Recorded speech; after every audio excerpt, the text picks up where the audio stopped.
Hari ini gue akan ngobrol dengan seorang Gen Z yang sering banget bikin konten-konten politik. Let's go, kita langsung ngobrol aja. Apa kabar, Bas? Wah, Bang Radit, thank you nih sudah menerima saya di acara Bang Radit hari ini. I am so honored to be invited in your podcast. My palms are sweating right now. Oh gitu. Yeah, I read your books back when I was young, so I'm kind of starstruck. Katanya tante yang baca. Saya juga sebenarnya. Oke. Tapi tante is a huge fan. Oke. I'm just a fan. Tante yang fans berat ya. Yeah. Kalau yang biasa aja. Yeah, basically. Oke, jadi lu tuh memainkan karakter apa sih? Gue ngeliat konten-konten lo kan. Basically nama show lo itu Base Indonesian Show, ya kan. Itu lewat tuh di nggak tahu kenapa tiba-tiba lewat di reels gue. Abis itu lo sering banget lewat lagi gitu. Terus gue ngerasa ini ada anak muda ngomongin politik yang ngehe banget gitu menurut gue. Jadi gue jadi inget zaman gue diajakin Panji dulu ngisi provokatif proaktif. Gue pernah ngisi dulu di Metro TV. I see, iya. Lo mungkin lo umur lo berapa sih? Sekarang gue 25 sih. Iya, lo nggak tahu lah pasti. Pas waktu di Metro TV kayaknya Bang Radit pas waktu itu umur gue masih SMP sih. Iya. SD SMP gue sering lihat sih kayaknya. Gimana SMP lo di mana sih? Di sekolah negeri kah, swasta kah? Kan bahasa Inggris lo juga oke. Nah ini out of character nih. Ini out of character ya. Oh tadi itu buzzer tuh. Barusan buzzer. Oke, ini gue ngasih konteks ke yang nonton nih, mungkin belum tahu lo ya. Ini yang lo omongin tuh yang politik itu ada personal ideologi dari masing-masing presiden Indonesia. Perbandingan presiden Indonesia dengan Hokage di Naruto. Iya. Membahas tuh Days Guide to politik luar negeri, lo bahas Jepang, Thailand, British. Iya. Terus apalagi waktu itu lo rame soal budaya korupsi Indonesia yang gitu-gitu kan. Iya, itu yang budaya lo korupsi Indonesia. Itu yang lo omongin kan. Iya, Indonesian is a family friendly place karena semua orang yang ada di atas sana berkeluarga semua. Kayaknya terlalu di pinggir jurang ya. Gak apa-apa. Iya. Oke, awalnya dari mana? Jadi SMP sekolah di SMP gue ini di 157 sih. Oh, SMP negeri tuh ya? Iya, SMP negeri. Fun fact loh, sebenarnya adik kelas gue itu penyanyi sekarang dia. Namanya Nadine siapa namanya? Amizah. Nadine Amizah, iya. Iya. Jadi gue setahun di atas dia, literally. Kayak informasi ini jadi. Iya, ini fun fact doang sih. Kakak kelas gue Bunga Citra Lestari. Iya, nice man. Nggak mau kalah. Kita di sini ada competition dikit. Competition. Oke. Nadine Amizah tahu. Itu adik kelas. Itu adik kelas. Tapi balik lagi ke 157. Ya gue itu di SMP 157. Terus udah gitu. Tuh di SMP ini lo ini nggak?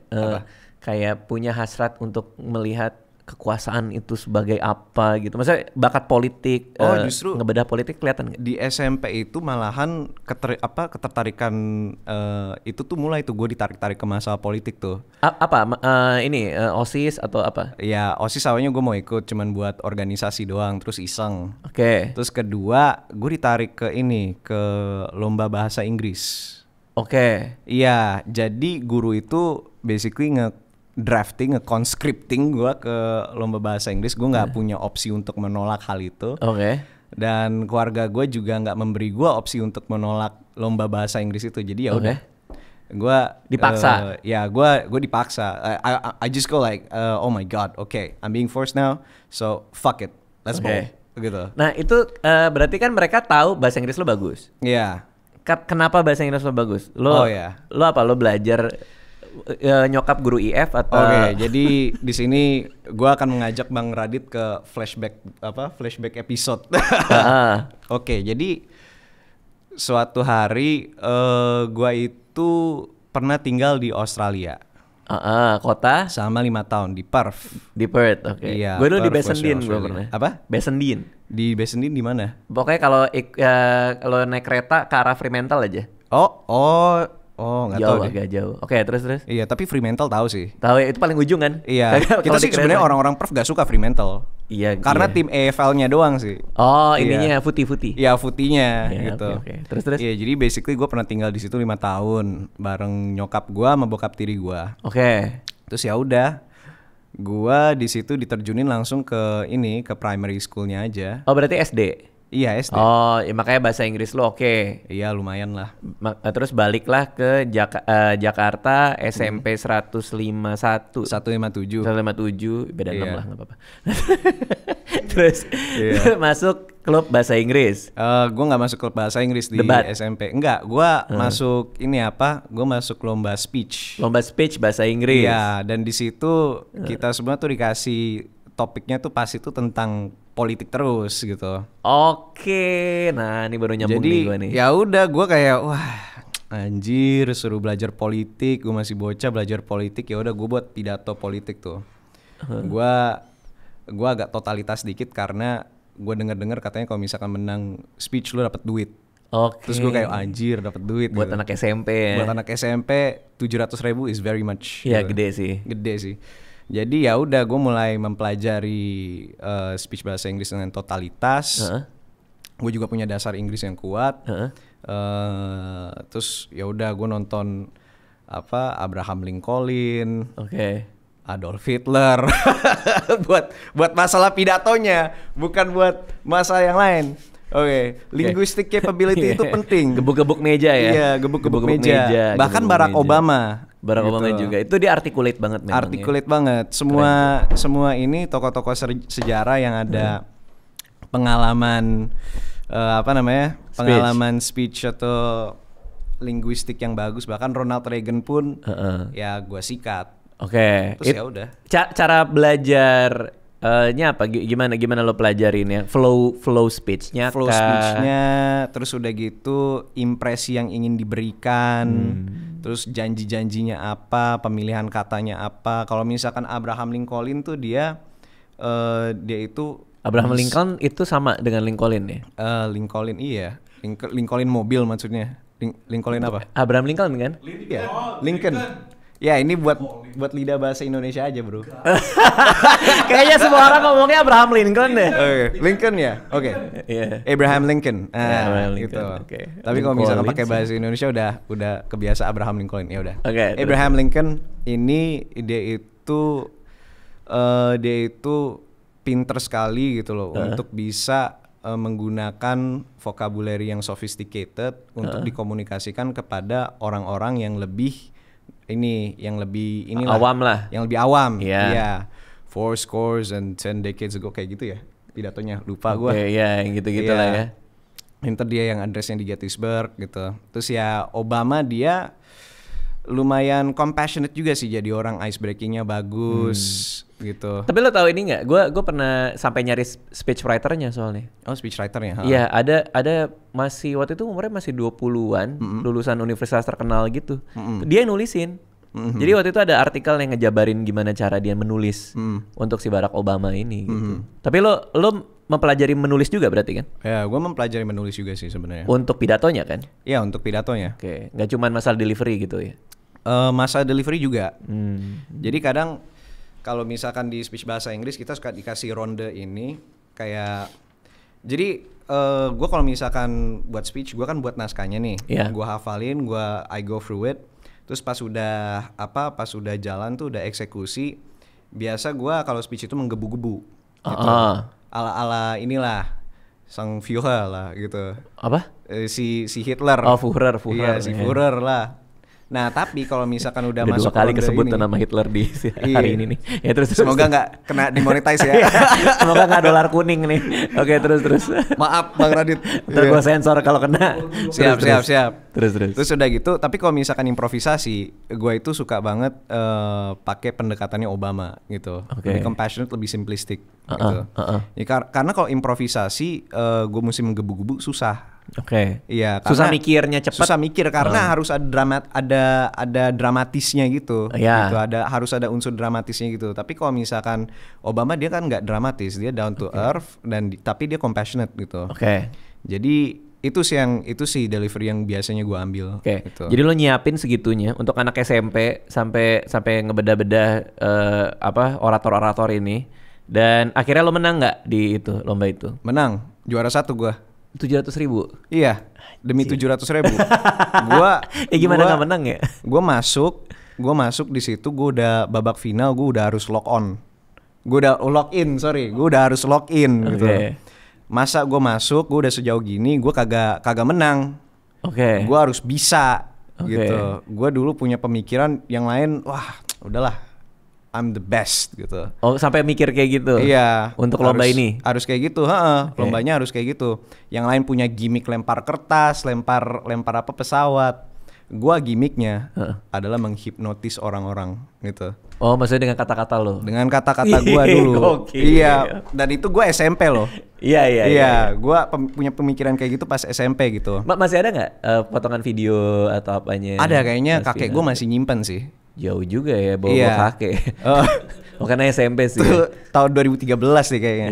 Itu di SMA di SMP atau SMA 255 tuh di Raden Inten kalau nggak salah tuh ada finalnya. Tuh. Bukan, finalnya itu di Penabur. Nah, Jakarta ini Utara. SMA ini yang di bawah-bawah ini? Itu yang semifinal. Oh, itu rekamannya. Itu rekamannya doang di situ. Karena orang tua nggak boleh masuk yang di final satu ruangan. Karena? Nggak tahu, takut mengganggu kali. Oke. Iya. Jadi ya berlanjut ke SMA, gue terus lomba speech. Tapi pas waktu SMA gue lomba speech hanya demi rewardnya aja sih. SMA berapa tuh?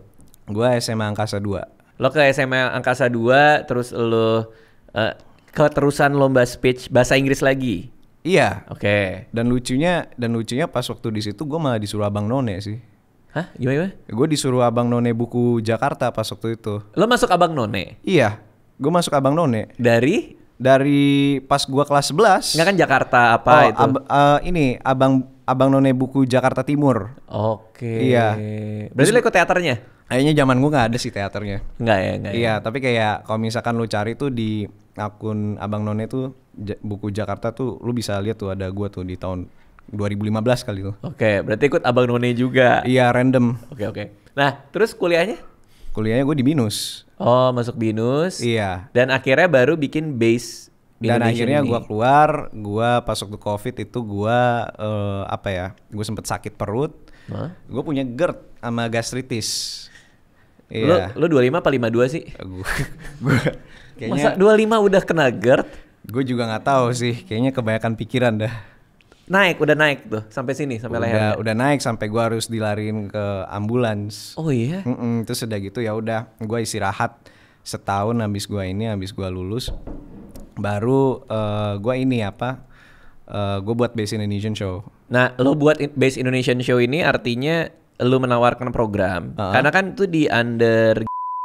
Iya. Ya kan? Lo nawarin program atau mereka yang approach apa gimana tuh? Jadi di situ sih jujur aja sih, gue di situ sebagai writer. Terus, awalnya writer? Iya, awalnya gue writer di Poliklitik, ada media satire gitu. Oke. Nah, abis itu I don't know, somebody up the ranks, they had the brightest idea untuk mulai The Base Indonesian Show. Mungkin karena mereka kebanyakan nonton Brad Cooper kali ya. Brad Cooper, tapi dia kan right wing kan? Iya, dia right wing. Terus udah gitu ya udah, mereka mau buat kayak Brad Cooper gitu, cuma milihnya gua. Nah, gua pas waktu itu bingung juga kayak anjir, gua disuruh right wing gitu. Padahal hati lo enggak? Hati gua enggak sih. Hati lo The Young Turks berarti? Enggak sih, hati gua tuh sebenarnya sentris abis gitu. Oh, tengah. Iya, tengah aja kayak gua enggak serong kiri serong kanan. Oke. Iya. Tapi gue menyukai Brad Cooper. Iya. Bukan karena pandangan politiknya. Karena kadang-kadang dia suka bahas pop culture. Iya, dia suka bahas pop culture. Iya kan?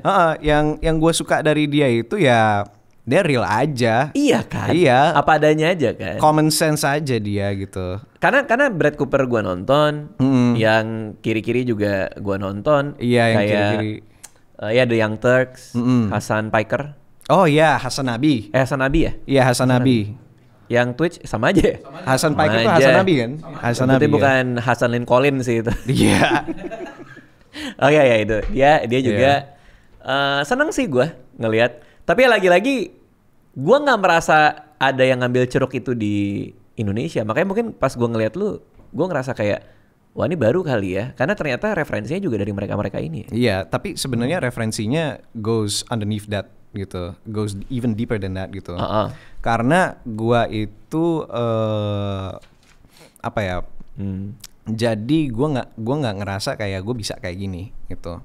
Nggak bisa kayak gini tuh maksudnya? Nggak bisa kayak Brad Cooper atau kayak Hasan Nabi gitu. Oke. Nah, Jadi yang gue ambil itu angle-nya kayak Stephen Colbert.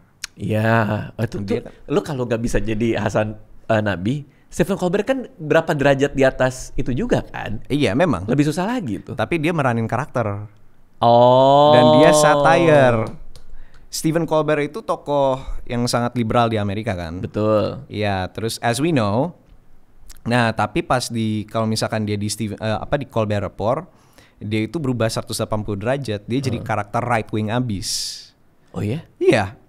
Dia jadi karakter right wing abis. Di Colbert Report. Di Colbert Report. Oke. Iya, jadi dia nge-satirein media Fox News. Iya, karena dia kanan banget tuh. Dia kanan banget. Nah, si Stephen Colbert ini ya gue cobalah kayak Fox News. Ya hasilnya kayak gitu. Tunggu, artinya karakter yang diperanin si Stephen Colbert itu secara ideologi kanan, tapi sebenarnya untuk ngeledekin kanan. Untuk ngeledekin kanan, ya. Oh, satirnya gitu ya. Satirnya kayak gitu. I see. Dia tapi dari zaman Jon Stewart lo ngikutin juga? Jon Stewart kayaknya Jon Stewart udah generasi bokap gue kali ya. Udah ketuaan ya buat lo ya. Lo di Colbert berarti ya. Tapi gue pas waktu kecil di Australia emang bokap tiri gue sering nonton sih Jon Stewart. Oke. Iya, jadi gue tahu Jon Stewart. Gue lumayan tahu kayak bahkan late night war-nya itu gue juga tahu yang Jon Stewart terlibat gitu. Gue tuh ke expose sama berbagai macam kultur sama pandangan serta yang kayak gini-gini nih politik-politik gini tuh gara-gara SBS di Australia. SBS? Iya, ada channel SBS Australia. Iya, SBS ya. Itu kan di situ ada late night. Terus adalah jurnalis yang bikin jambore apa gitu, jurnalis musisi gitu, terus in-depth banget reportnya gitu. Gue pokoknya tertarik banget gara-gara itu gitu. Nah, lucu nih. Di SBS. Kalau di Australia gue jarang nonton TV. Oke. Karena di sana tuh lifestyle-nya itu tuh TV atau makan coklat atau fast food itu dianggap nggak sehat. Oh gitu? Iya. Oh. Jadi semua orang di Australia itu tuh gila olahraga. Oke. Serius, mereka gila olahraga. Mungkin karena part juga ya, outdoor banget kan? Iya, isinya orang-orangnya bogen semua kan. Jadi ya outdoor banget lifestyle-nya gitu. Gue tuh kalau malam minggu ya, gue udah gak mau keluar rumah gue. Orang maboknya tuh banyak kan. Iya gak sih? Iya. Di Perth juga kayak gitu? Di Perth ya namanya gue juga bocah ya, jadi gue jarang lihat. Tapi ini sih kebayang karena setiap sore sampai malam itu karena ya Australia is a very lazy country. Jadi kayak semua orang datang ke situ, terus udah gitu terekspos di situ, ya udah kehidupannya 11-12 sama Bali. Jadi pulang kerja ya udah langsung minum popcorn, langsung minum atau enggak barbekyuan gitu. Iya, Barbie. Oke. Gitu. Jadi ya kebayang sih. Oke. Nah, lu mendapat inspirasi dari Stephen Colbert. Iya. Okay. Karena dia meranin karakter kan. Tapi dari GeoLive sendiri emang udah bilang lu harus jadi ini konservatif nih gitu. Oh, itu briefnya. Briefnya itu sih sebenarnya mereka ngomongin aja isu apa aja. Gitu. Oh, tapi Brad Cooper sebagai referensi itu apanya? Keasikannya kah atau apanya? Brad Cooper sebagai referensi? Ya, dari mereka komunikasi bilang ke Gen Z. Mau nge-grab market itu. Mau nge-grab market itu gitu loh. Nah, gue kan ngerasa gue bukan seseorang yang bisa terlibat dalam pasaran mainstream gitu. Oke. Jadi cara gue itu ya gini. Cara gue itu ya meranin karakter. Oke. Karakter ini, si Buzzer ini. Iya. Gimana penciptaan ini? Penciptaannya? Iya. Aduh. Agak chaotic juga sih, Pak. Oke, gimana tuh? Jadi gue itu di briefing untuk buat konten.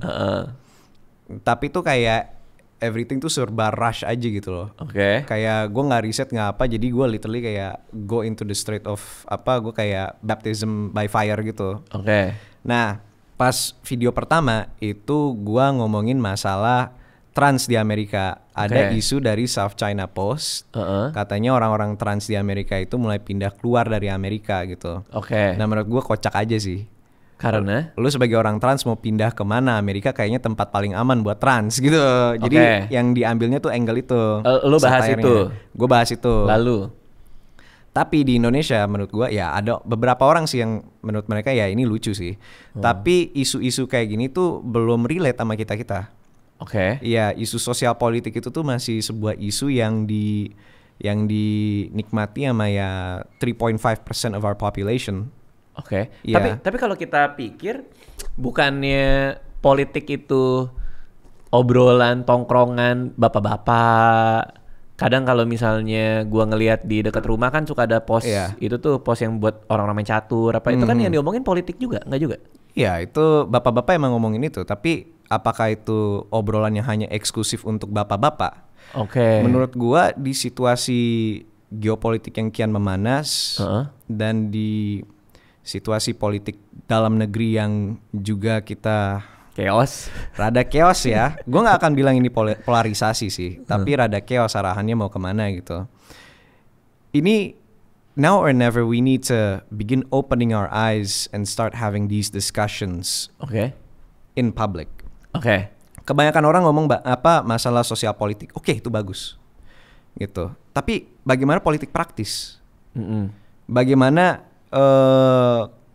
maybe in this part we're gonna be a bit sensitive ya.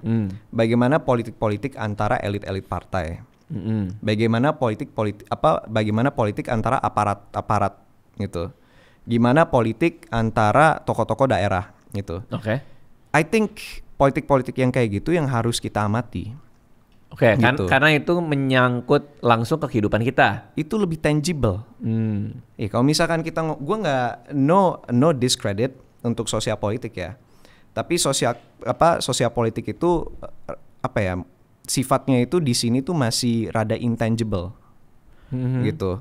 Artinya apa yang diomongin ideologi gitu? Yang diomongin ideologi, identitas, orientasi seksual gitu. Itu di sini masih intangible. Bukan berarti kita tidak boleh ngomongin masalah itu. Kita justru harus ngomongin masalah itu biar kita sebagai masyarakat lebih jelas pandangan sosial kita kayak gimana gitu. Nah, tapi kalau politik praktis ya, menurut gua ini lebih banyak real results gitu. Bagaimana lu bisa membawa perubahan? Ya harus ada konsistensi logika di sosiopolitik. Dan juga harus ada political will yang bagus dalam politik praktis gitu. Dari ini pemegang kepentingannya dong. Dari pemegang kepentingannya. Dan itu hanya bisa terjadi kalau kita checking mereka gitu. Ya checking mereka. Kayak ini kemana nih gitu. Kayak oh ini gerakannya sepertinya mau ke sini. Ya kita harus ada pushback lah gitu. Nah tapi di antara angkatan lo, karena buat gua umur 25 itu muda banget dalam kacamata perspektif gua. Lo email lo apa? Email gua? Email kayak ya belakangnya. Email Gmail. Tapi ya? Gua ada Yahoo juga. Lo juga ada Yahoo? Iya. Gua ada di saat Gmail diciptakan. Iya. Lo ngalamin nggak harus pakai invitation? Gue emang udah ini sih internet savvy. Jadi gue udah punya Yahoo. Jadi pas Gmail diciptakan ya, gue juga ada. Cuman maksudnya tuh kayak invitation gimana ya? Iya, enggak, gue tadi mau pamer kalau gue di masa itu. sorry. Pager. Gue ada pager. pas pager. Iya, oke. Lo ngalamin pager nggak? Gue nggak ngalamin pager. Gue ada pas. Ya, I'm sorry to say, but the future is now, old man. betul. Enggak, tapi artinya gue ngerasa umur lo itu, kalau gue berkaca lagi di umur 25, obrolan gue sama teman-teman gue kayaknya belum nyampe ke politik gitu. Nah, lu dengan teman-teman lu itu yang diomongin. Biasanya sih kalau teman-teman gue itu lebih ke sosial politik ya. Tapi ya ada beberapa juga yang lumayan aware dengan keadaan politik praktis kita. Jadi ya gue biasa ngobrol sama mereka juga. Teman-teman BINUS itu ngomongin? Kalau teman-teman BINUS gue ya ada beberapa. Di lantai dasar di AW itu. Kita biasanya ngomongnya di pendopo sih yang di Kijang. Yang mana lagi tuh? Yang ada kan di BINUS Kijang kan ada pendopo tuh. Atau enggak pendopo yang kayak apa? Gazebo. Iya. Oh iya, gazebo ya. Iya. Aduh. Itu biasa ngobrol di situ. Di gazebo atau enggak ya udah di warkop aja. Iya. Gue kalau mikir-mikir ya, zaman gue kuliah dulu ya. Enggak. Ini di luar gue kuliah politik ya. Enggak, bahkan gue kuliah politik. Teman-teman gue di angkatan politik gue juga enggak pernah ngomongin politik kalau di luar jam pelajaran. Emang kita nongkrong aja ngobrol gitu kan. Maksudnya nongkrong setelah kelas selesai ya gitu. Iya. Apakah keburu capek juga ya? Karena belajar politik juga, masa di luar kampus ngomongin itu juga kayak nggak kayak kebanyakan aja gitu loh. Ya ada beberapa orang yang passionate sih sama gambaran besarnya seperti apa. Ada juga yang mungkin ya mereka udah banyak kegiatan dalam kehidupan mereka, jadi mereka nggak terlalu fokus ke politik. Nah di sini gue juga pengen nge-segue terhadap the apathy of politics in my generation. Itu karena generasi gue itu tuh sudah banyak sekali distractionnya. Iya. Karena apa? Internet gitu? TikTok? Internet, kehidupan sosial, konsumerisme, hal-hal kayak gitu yang mendistract kita dari apa yang ada dan apa yang terjadi gitu. Padahal seharusnya kalau emang mereka sosial media segitu lihatnya ya, persoalan-persoalan negara ini kan seharusnya kelihatan ya. Karena kan disiarkannya juga bisa dengan mudah. Ya mereka kan hanya mengetahui the surface levelnya aja. Jadi kalau misalkan ada tunggangan dari suatu pihak, ya mereka sentimennya gampang digiring. Gitu. Mereka tidak mencari lebih jauh lagi belakangnya seperti apa gitu. Oke. Nah ini si buzzer ini dengan peci dan baju ini, kenapa jadinya begini? Jadinya gini? Iya. Itu karena gue di satu konten itu gue bahas tentang Indonesia itu adalah negara ramah keluarga gitu. Iya. Yang itu yang tadi lo bilang. Iya. Terus? Nah, rame tuh. Lumayan rame sih yang shortsnya di TikTok sih. Dan di Instagram juga atau enggak ya, lupa gue juga. Tapi di kontennya gue bilang bahwa gue di situ mengkarikatur ya anggota perwakilan lah, perwakilan rakyat lah. Gue mengkarikatur mereka gitu. Terus udah gitu gue membahas bahwa ya Indonesia itu adalah negara ramah keluarga karena lo kalau misalkan di Indonesia ya di mana-mana keluarga lo gitu. Lo lihat ke atas ya mereka semua relate semua gitu. Ini negara ramah keluarga kan. Lo mau buka family business, gabung aja ke politik gitu. Kan gampang kan kayak gitu kan. Lalu gue ngebuat konten kayak gitu ya orang-orang bilang lucu terus udah gitu asprot juga pada bilang ya udahlah lanjut aja pakai kayak gini gimmicknya. Ya sudah gue lanjutin. Tapi pas waktu itu gue berubah sih development karakternya itu berubah dari perwakilan rakyat menjadi sebuah gambaran kalau manifestasi keadaan politik Indonesia. Ya gue ini karena karakter buzzer itu adalah karakter yang ya agak right wing, risetnya kurang, terus udah gitu pemahamannya kadang cuma di surface level doang dan kadang munafik juga. Tapi lo gambarin karakter itu ada yang mempercayai bahwa itu bukan satir nggak kan? Lo ya ada banyak. Iya banyak banget. Apalagi di Indonesia kan? Iya justru banyak banget yang nggak paham bahwa gue tuh satire. Iya ngiranya tuh kayak wah oh my god ada aja orang kayak gini kayak aneh aja gitu. Apa contohnya? Konkretnya apa tuh? There's so much cases I can't elaborate which I can't make a specific case. Saking banyaknya gitu. Kayak mereka benar-benar percaya bahwa ya orangnya kayak gini gitu. Padahal ya enggak.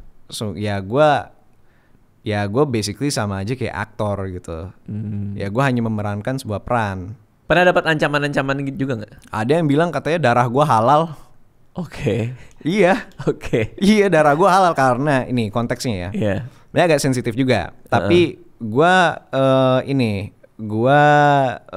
podcast di channelnya Indaji. Kita ada episode Israel Palestina. Di situ gue buat beberapa statement. Tapi yang orang ketahui orang yang paling fokus tuh hanya kedua statement. Yang pertama itu tentang boykot massal. Yang kedua bahwa Israel Palestina itu udah bukan masalah ini lagi, udah bukan masalah siapa yang berhak punya tanah ini, tapi lebih kepada dendam. Terus ya udah gue dapet tuh banyak tuh DM, wah darah lo halal sekarang bang, gitu. Wah gue bilang ngeri juga nih. Ada yang bilang sekarang gue tuntut lo ke pengadilan Muhammad. Wah akhirnya lo mengclarify? Enggak, gue malahan ajak mereka main-main. Maksudnya gimana? Ya gue bilang sooner or later semua orang juga akan lupa gue karena karakter orang Indonesia adalah lupa.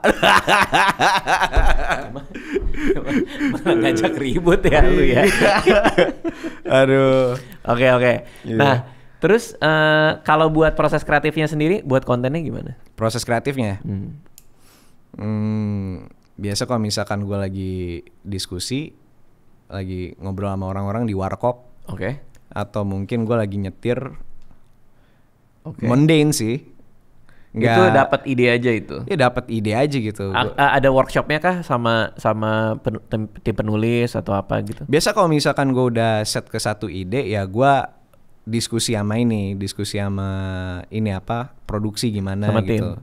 Ya sama tim. Terus ya udah kita buat aja alurnya gini, frameworknya gini, bla bla bla bla bla bla bla bla gitu. Iya. Karena gue tuh pengen banget ngelihat ada show yang kayak si Colbert.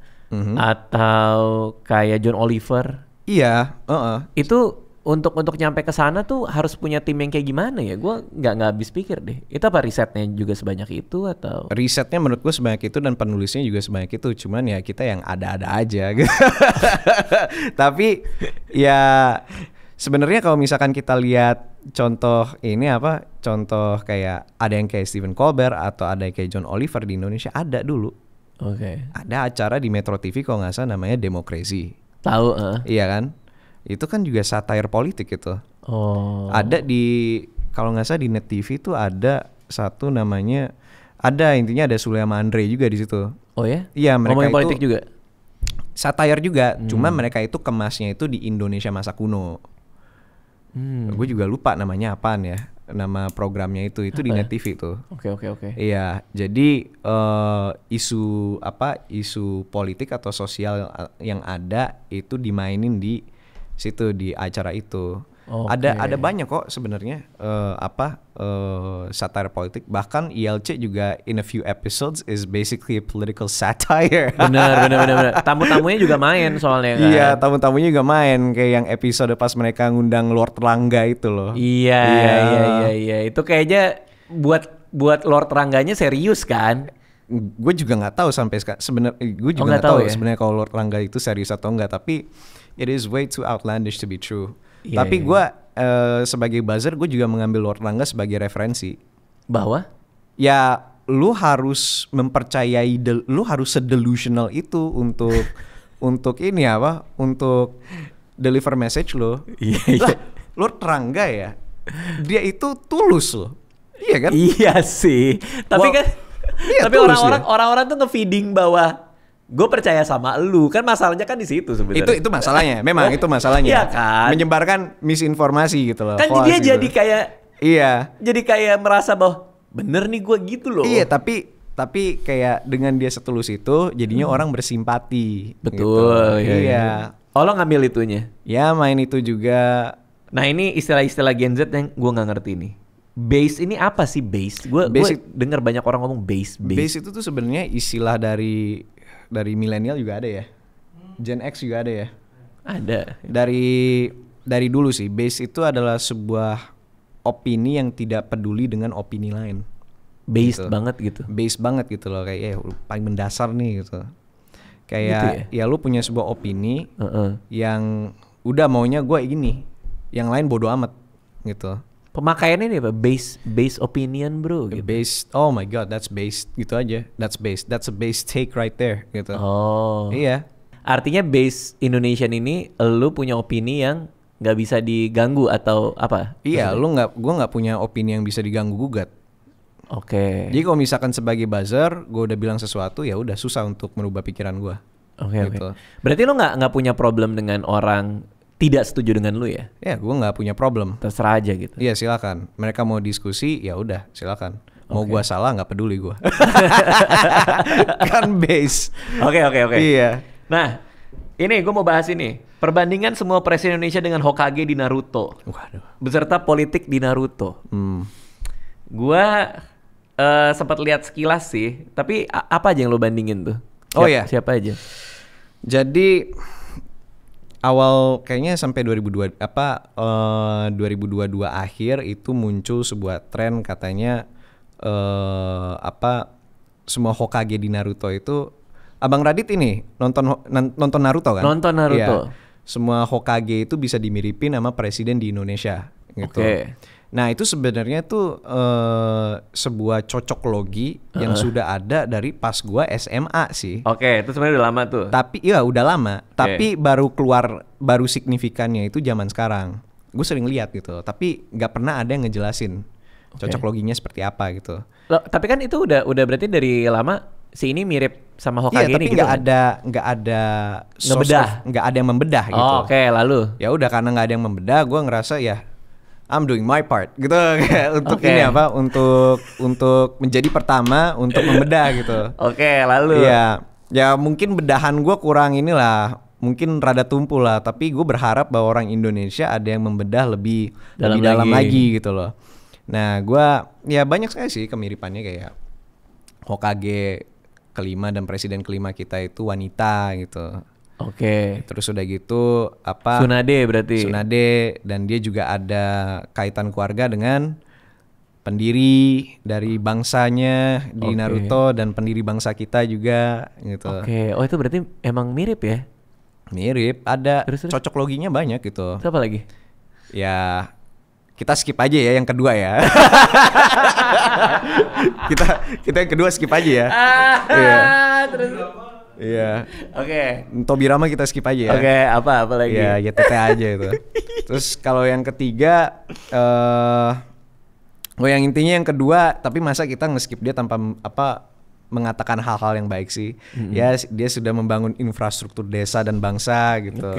Ya kan? Itu hal baiknya ya. Iya, sudah menguatkan kita di sisi keamanan dan ekonomi ya.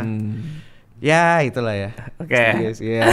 Terus kayak gitu yang Hokage ketiga dan presiden ketiga ya profesor. Hokage ketiga yang mana ya? Itu Hiruzen Sarutobi. Iya.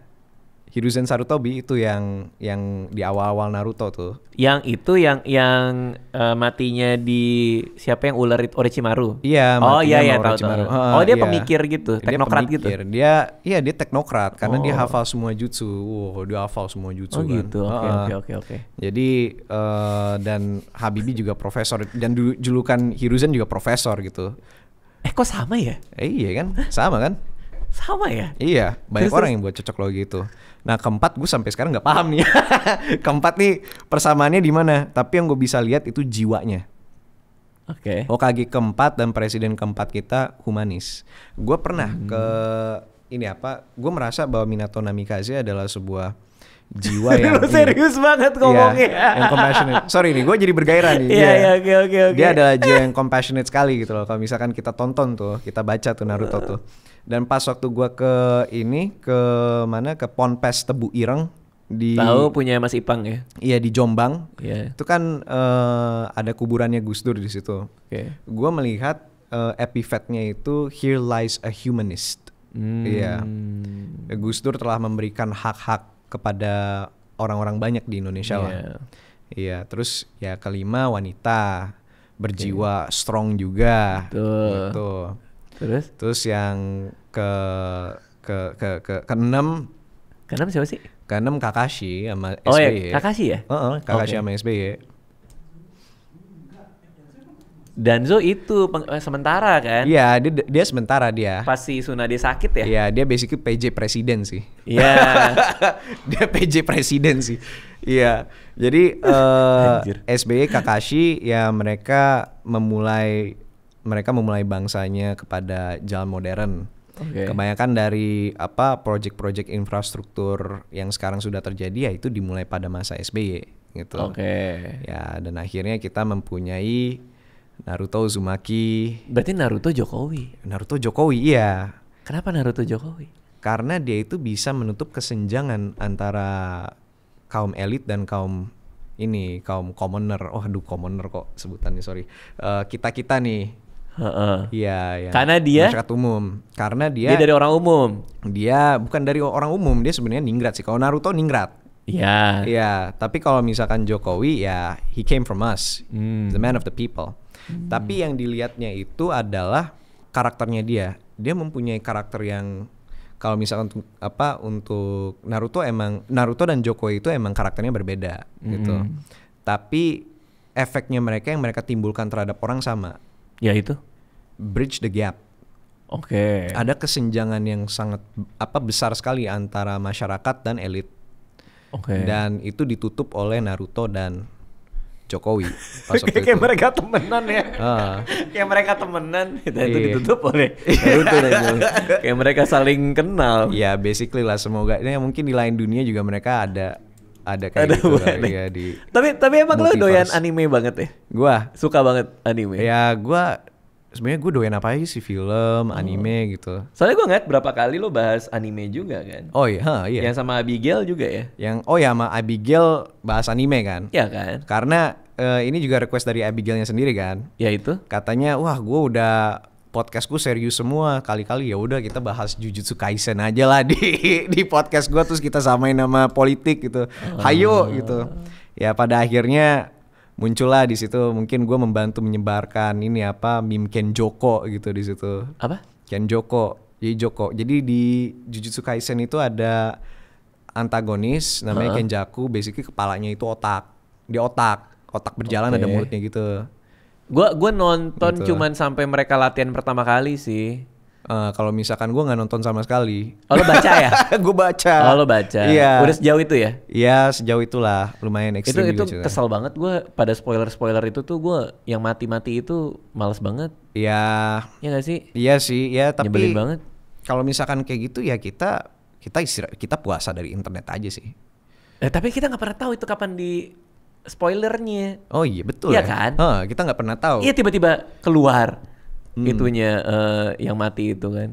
Ya. Gue jadi nggak nafsu lagi tuh baca itu tuh. Ya kadang sih ada orang yang kayak gitu sih, etikanya aja nggak bener gitu. Tapi gue mau nanya ke lu pertanyaan yang sama gue tanya ke Kevin Anggara, dan dia jawabannya menurut gue lumayan bikin kaget sih.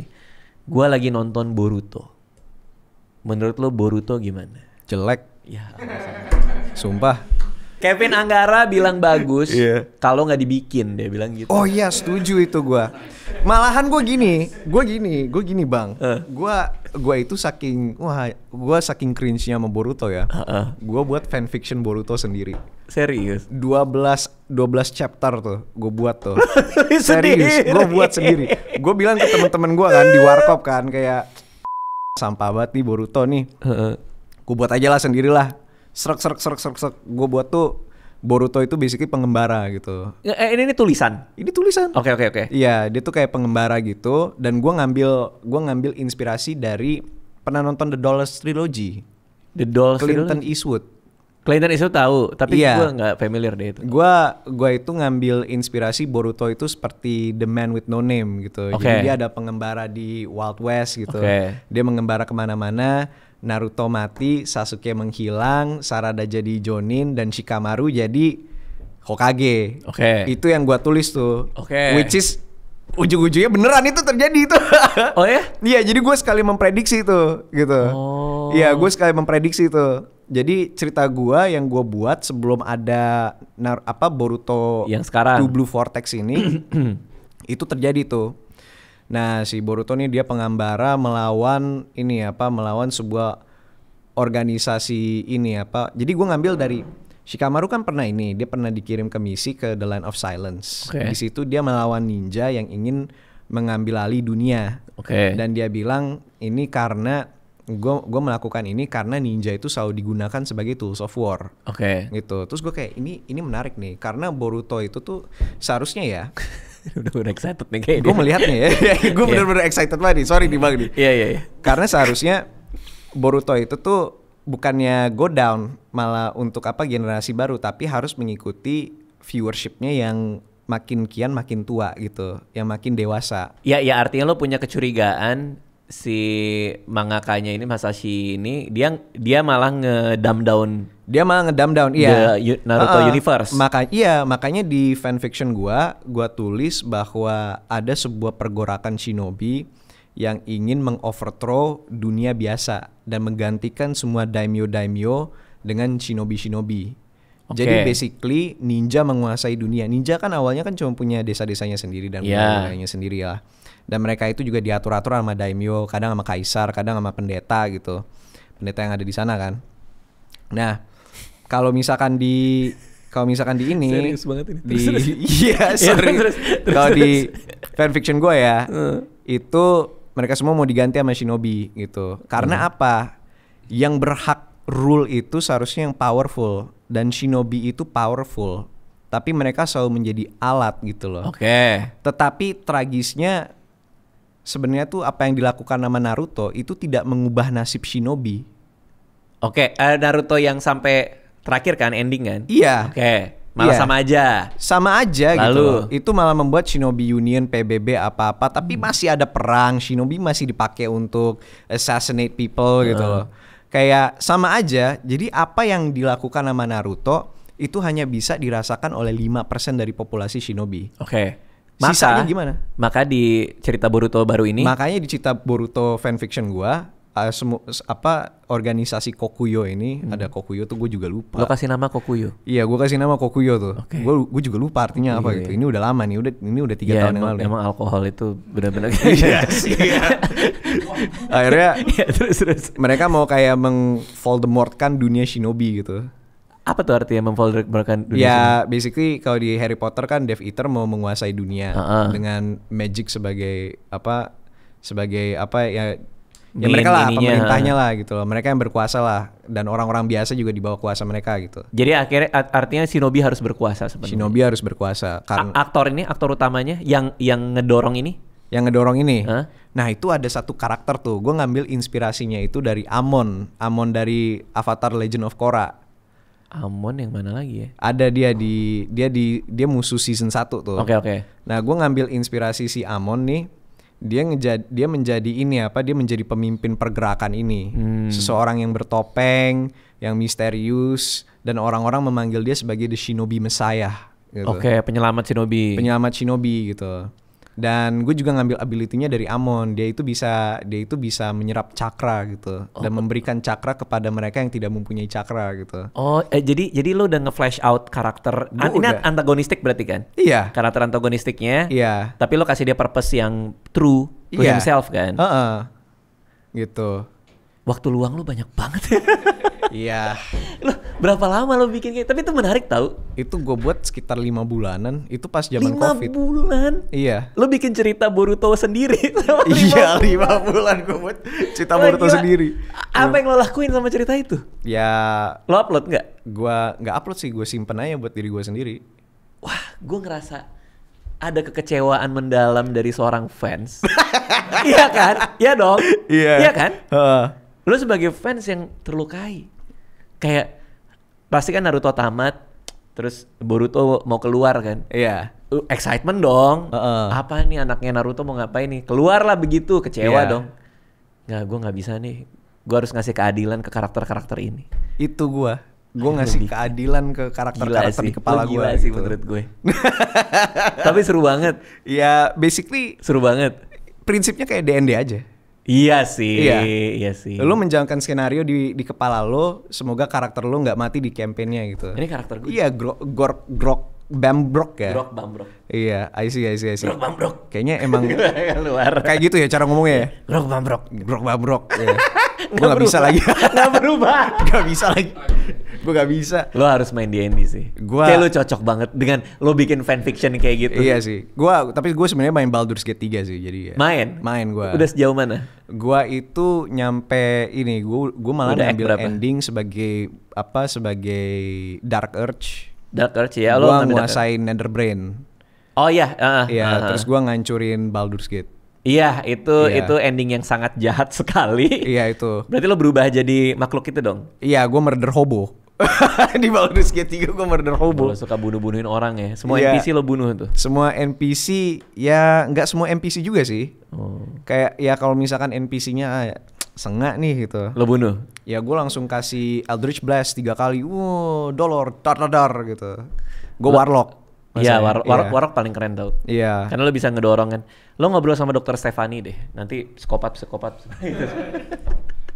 Udah kayaknya gue buka kartu deh di sini deh. Kemarin gue ngundang dokter forensik, namanya Dokter Stefani. Terus ngobrol sama gue, isi komen semuanya Raditya Dika psikopat, dikasih time code-nya masing-masing. Wah, serius? Iya. Waduh. Karena gue tertarik banget sama pembunuhan gitu-gitu. Iya. Oke, nyari temen dia kayaknya. Oke, sip. Oke, terus anime apa lagi yang ada kaitan sama politik? Menurut gue itu pintu gerbang yang sangat asik buat masyarakat awam, Gen Z dan anak-anak muda untuk masuk ke politik sih. Iya. Dengan cara lo menggambarkan Hokage kayak presiden gitu-gitu. Apalagi yang lo samain tuh? Tadi Jujutsu Kaisen itu. Apa ya? Jujutsu Kaisen gegara beberapa orang itu buat Lobotomi Kaisen, tapi pakai karakternya pas waktu itu Prabowo sama Anies. Sebenarnya ada banyak sih ya, kayak si Zero Two tuh dari Darling in the, gua nggak bisa lagi Franks atau apa gimana tuh? Gitu. Sebenarnya Franks ya, Darling in the Franks. Apa sih? Itu ada karakter anime. Jadi dia di Darling in the Franxx. Nama anime. Itu dia itu namanya Zero Two. Ya, jadi kalau misalkan gue pendukung Zero Two ya gue kasih gambar Zero Two aja gitu. Oh, ya. Oke. Dibawanya ke situ. Ada banyak sih sebenarnya. Bahkan pas waktu Avatar yang live action keluar, ini bukan anime sih. Tapi ya Avatar yang terakhir tuh yang baru. Avatar yang baru tuh yang keluar di Netflix tuh. Ya ada yang buat komparasinya gitu. Gue juga baru tahu dari Abigail pas waktu di podcast kan. Bahwa ya ada yang nyamain Iroh dan Zuko dengan President elect dan Vice President elect kita Prabowo Gibran. Oh, oke. Iya. Nah, for the details gue nggak mau get into it or else I'm gonna get into huge trouble and I know you have a huge fan base, a huge viewer base, so I don't want to get into trouble. You guys can go ahead and watch my podcast with Abigail if you guys want to know the details gitu. Oke, ini menjelang akhir nih gue pengen nanya apa cara paling mudah untuk anak muda yang penonton gue mungkin gak banyak yang into politik banget ya, kalau gue ngerasain gitu. Karena terus terang di tempat gue juga jarang ngomongin politik gitu. Tapi artinya menurut lo untuk orang yang masih awam banget, kalau mereka mau coba mulai, itu mereka harus ngapain dulu? Gue minum air putih dulu. Iya. Kalau koran nih, jujur aja ya, lo kasih anak muda koran, ya mereka pasti udah ngerasa berat atau apa ya nggak sih? Iya, paham gue. Kan? Lo kasih mereka, ya nonton Metro TV aja. Iya. Itu aja udah kayak gimana gitu. Kalau sebenarnya susah sih buat kita mengkonsumsi politik praktis sih. Tapi salah satu upaya gue untuk membuat politik praktis itu lebih gampang dikonsum, yaitu lewat anime dan games. Yang tadi gitu, itu ya? Yang lebih relate kepada Zoomers kayak gue. Oke. Gitu. Ya itu contoh, kalau nggak salah namanya akulturasi deh. I kind of forgot what it is, kayak istilah teknis yang gue nggak begitu cermat untuk hafal gitu. Ya basically gue kayak Wali Songo. Terus gue menginfuse keislaman kepada budaya Jawa gitu. Kalau Wali Songo gitu. Nah, mereka melewati tarian, musik gitu, puisi kan kayak gitu Wali Songo kan. Nah, itu sih. Jadi penetrasinya lewat situ. Tapi kalau misalkan lo tertarik untuk masuk politik praktis, sebenarnya gampang. Lo itu harus terus search the root of the issue. Contohnya nih, kita boleh bahas tentang RUU penyiaran di sini. Boleh dong. Boleh. Itu kita harus tolak gitu. Kita harus tolak itu. Kalau misalkan buzzer tapi ya namanya kan dia otoriter ya. Jadi ya. Dia gak mau. Tapi anyways, RUU penyiaran itu ya bisa merusak ekosistem kreatif kita. Gitu. Dan itu harus ditolak mentah-mentah kan. Nah, kita harus pahami politik praktisnya ini gimana nih. RUU penyiaran. Siapa yang ngelempar? Kita harus terus bertanya, siapa yang ngelempar nih? Partai ini, dari fraksi sini, dari komisi 1. Kenapa dia melempar itu? Alasannya karena moral gini. Siapa lagi? Mereka bekerja, siapa yang diuntungkan dari itu? Dari RUU penyiaran itu. Ya lu lihat aja. Trennya sekarang gimana sih, orang lebih memilih streaming service, Netflix, Amazon Prime. Mereka lebih memilih sosial media kayak Instagram. Mereka lebih memilih video streaming service kayak YouTube gitu. itu tidak menguntungkan terhadap beberapa pihak kan. Ya oke, jadi bisa dibilang mereka yang diuntungkan. Nah, ditambah lagi RUU penyiaran ini juga akan menguntungkan siapapun yang akan berkuasa di depannya. Ini akan menjadi instrumen untuk mengendalikan media dan informasi gitu. Jadi siapapun yang akan berkuasa, walaupun itu dilontarkan dari orang yang berlawanan sama mereka ya, itu mereka akan diuntungkan oleh RUU penyiaran ini gitu. Jadi ya itu bisa dipahami tuh, kayak itu udah memahami politik praktis. Tapi gitu. Kadang orang kan masih nggak bisa mengaitkan dengan kepentingan pribadi mereka kan. Kayak contohnya, soalnya gue ngerasa kayak ada semacam diskursus soal ya pantesan aja konten kreator protes, ini kan ini mereka, ceruk mereka gitu. Ya ada diskursus yang kayak gitu loh, yang kadang mereka nggak bisa memahami bahwa implikasinya ke kehidupan orang-orang lain pun juga bisa kena kan sebenarnya kan. Itu balik lagi ke pemahaman orang mengenai hukum ini. Dan kalau misalkan kita lihat ya emang sosialisasinya kurang. Susah sekali untuk mencari draft RUU ini. Gua aja nemu dari Twitter gitu. Kalau gua Google susah banget keluarnya. Kayak ya PDF-nya susah banget keluar gitu. Jadi sosialisasi dari RUU itu udah nggak jelas gitu. Ditambah lagi kalau misalkan let's say ini skenario ya. Bukan berarti ini kenyataan, tapi ini skenario nih, ya. Gue adalah seorang pengusaha dan gue juga politikus. Gue ingin RUU ini akan menguntungkan gue. Gue mempunyai beberapa outlet. Ya otomatis berita tentang RUU itu gue nggak akan bilang akan dihilangkan ya, tapi lebih netralisir agar masyarakat cuma mengetahui hal-hal yang gue ingin mereka tahu, biar mereka nggak berpikiran bahwa RUU ini juga akan mengimpact kepada mereka gitu. Ya karena kalau beritanya nggak keluar, diskusinya nggak terjadi, awarenessnya nggak muncul. Awarenessnya nggak muncul dan orang di atas akan melihat bahwa ombak itu tidak pasang. Dan akhirnya ya sudah, kita pas. Sekarang gue akan ini aja sih, gue akan to the point aja sih. Menurut gue personally RUU penyiaran itu akan tetap pas, tapi akan direvisi besar-besaran. Nah, tujuan kita sebagai rakyat adalah untuk menyusahkan RUU itu dipas. Dan ketika itu dipas, kita harus menyusahkan itu kita harus menyusahkan agar RUU itu direvisi gitu. Gila, kayak gimana coba logikanya, kayak lu mau ngeregulasiin konten kreator di mana-mana, sementara di Indonesia ada jutaan konten kreator dan secara teori 250 jutaan dari 250 jutaan dari populasi kita ya itu semua bisa jadi konten kreator. Iya, ya by definition semua orang yang upload semua yang upload itu konten kreator. Gimana caranya gitu loh? Ini masukan buat pemerintah gitu. Gimana caranya lu bisa meregulasi itu gitu. Itu kan impossible. Itu that's just scratching the surface of the issue. Belum nanti ya mengenai implementasinya gimana, enforcementnya gimana, represinya gimana gitu. Belum lagi nanti pasal-pasal karetnya yang buat ngena-ngenain hal-hal yang seharusnya nggak kena kan. Iya. Jadinya gini, gue kasih bocoran aja deh ke politikus deh sekarang deh sebagai buzzer deh. RUU penyiaran itu tuh sebenarnya tuh kalau gue pikir-pikir lagi tidak menguntungkan politikus yang ada di Indonesia. Mengapa? Karena orang lebih mendengar konten kreator zaman sekarang. Jadi kalau misalkan Anda ingin dengar, bertemanlah dengan konten kreator. Udah banyak lagi. Bertemanlah dengan konten kreator. Gitu.